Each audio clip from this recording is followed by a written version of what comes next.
বাতাসের উপরে তার সিংহাসন ভেসে পৃথিবীর এক প্রান্ত থেকে আরেক প্রান্ত চলে যেত। নবী সুলাইমানের জন্য ওয়াসা ইঞ্জিনিয়ার করে পানি বিভাগের বিজ্ঞানী করে আমি তাকে একটা পাখি দিয়েছিলাম। সেই পাখিটার নাম হলো হুদহুদ। নাম কি? জোরে কর না। হুদহুদ। কোরআনে হুদহুদের কথা এত বিশেষ গুরুত্ব সহকারে আসলো কেন? হুদহুদ শুধুমাত্র আকাশে উড়ে, নবী সুলাইমানের হুকুম মানেন নাই।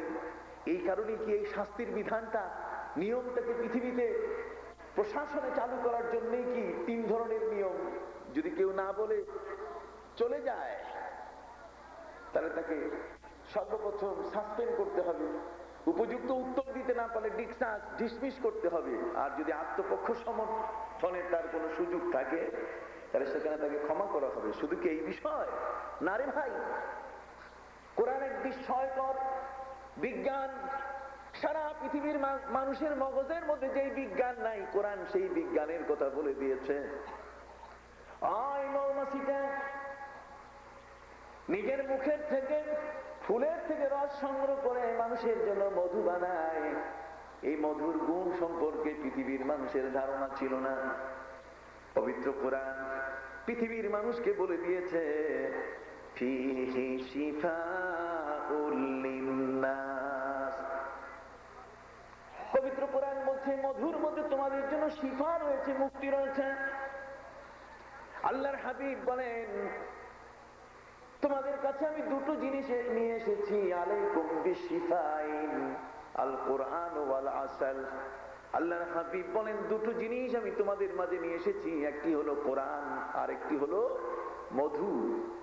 এই দুইটা জিনিস যদি ধরে রাখো তাহলে জীবনে কোনোদিন তোমাদের রোগ হবে না, জীবনে কোনোদিন তোমাদের এইডস রোগ হবে না, তোমরা কোনোদিন স্বাস্থ্যের ক্ষতিতে পড়বে না, ধর্মীয় ক্ষতিতে পড়বে না। মধু পান করলে মৃত্যু ছাড়া সমস্ত রোগ থেকে তোমরা মুক্তি পাবে। ভাইদের খেদমতে আরজ করতে চাই, মধুর কথা কোরআন বলে দিয়ে দিল। বিশ্ববিজ্ঞানীরা 11,500 বছর হয়ে গেল মানুষের পৃথিবীতে, মানুষের বসতির বয়স, আজ পর্যন্ত তারা পবিত্র কোরআনের এই শব্দটির বিপরীত কোন শব্দ আনতে পারে নাই। আনছে নাকি?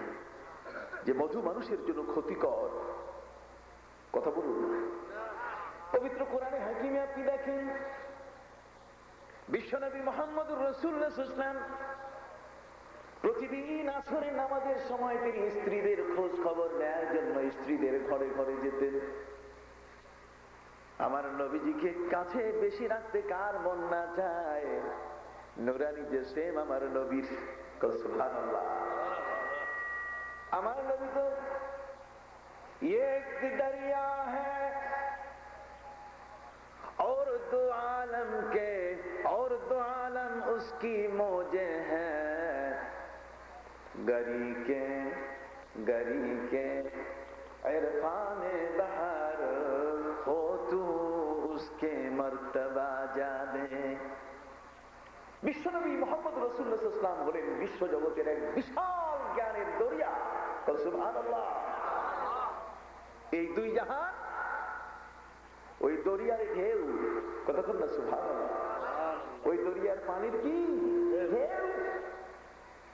কাজেই সেই ঢেউয়ের ভেতরে বিশ্বনবী মুহাম্মদ রাসূলুল্লাহ সাল্লাল্লাহু আলাইহি ওয়াসাল্লাম যে অবস্থান করছেন সেটা তুমি তখনই বুঝতে পারবে যদি তার ভিতরে তুমি ডুবুরি হয়ে ডুব দিতে জানো। সুবহানাল্লাহ। তুমি ডুবুরি হয়ে যদি ওই দুই জাহানের মধ্যে, দু জাহানের বাদশাহ যিনি, তাকে চেনার জন্য যতক্ষণ পর্যন্ত তুমি সেখানে ডুবুরি হয়ে ডুব দিবে না ততক্ষণ পর্যন্ত তোমার নবী কত বড় জ্ঞানের এক মহান রাসূল, জীবনে কোনোদিন সেটাকে তুমি আন্দাজ করতে পারবে না।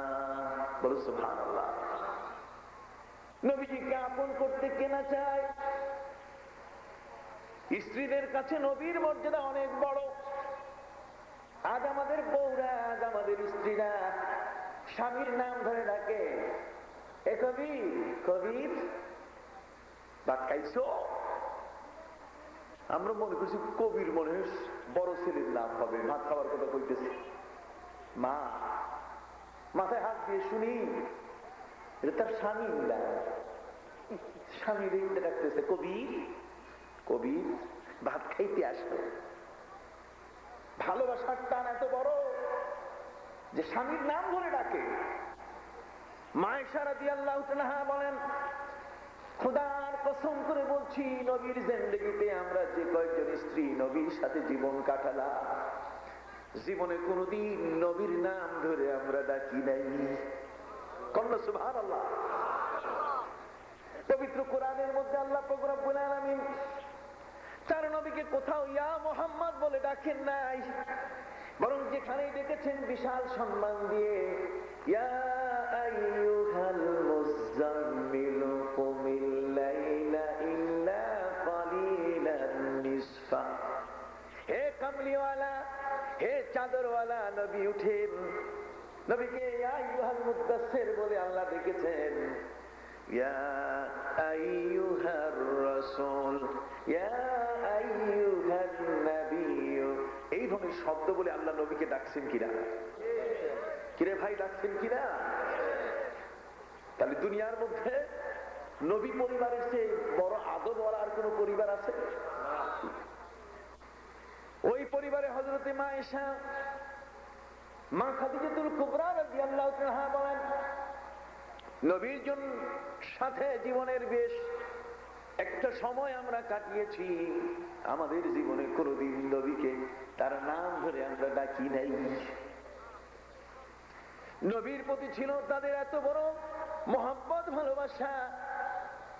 মা আয়েশা রাদিয়াল্লাহু তাআলা তো বলেছেন, সারা আকাশের মধ্যে যে সূর্যটা প্রতিদিন উদিত হয়, ওই সূর্যটি অস্তমিত হয়, সূর্যটির আলো এককালে বন্ধ হয়ে যায়। 12 ঘন্টা আলো দেওয়ার পরে সূর্য চোখের আড়াল হয়ে যায়, ওই সূর্যের আলো নিভে যায়, ওই সূর্য আর আলো আমাদেরকে দিতে পারে না। বিশ্বনবী রাসূল আকরাম সাল্লাল্লাহু আলাইহি ওয়াসাল্লাম আমার আকাশে এমন এক সূর্য, যার জীবনে কোনদিন অস্ত বন্ধ হবে না। বল সুবহানাল্লাহ। যার অস্ত জীবনও কোনদিন বন্ধ হবে না। সেই মা আয়েশা বলুন, হযরত জুয়াইরা বলুন, সুফাইয়া বলুন, যায়েনব বিনতে জাহাজ বলুন, আর উম্মে সালামা বলুন, বিশ্বনবী মুহাম্মদুর রাসূলুল্লাহ সাল্লাল্লাহু আলাইহি ওয়াসাল্লাম স্ত্রীদের খোঁজ খবর নেয়ার জন্য প্রতিদিন আসরের নামাজের বাদে, আসরের নামাজের পরে তিনি স্ত্রীদের ঘরে যেতেন। স্ত্রীরা নবীকে কাছে পেয়ে যে যতটুকু পারতেন আদর করতেন, নবীকে সম্মান করতেন, যত্ন নিতেন। কথা বুঝতে পারছেন?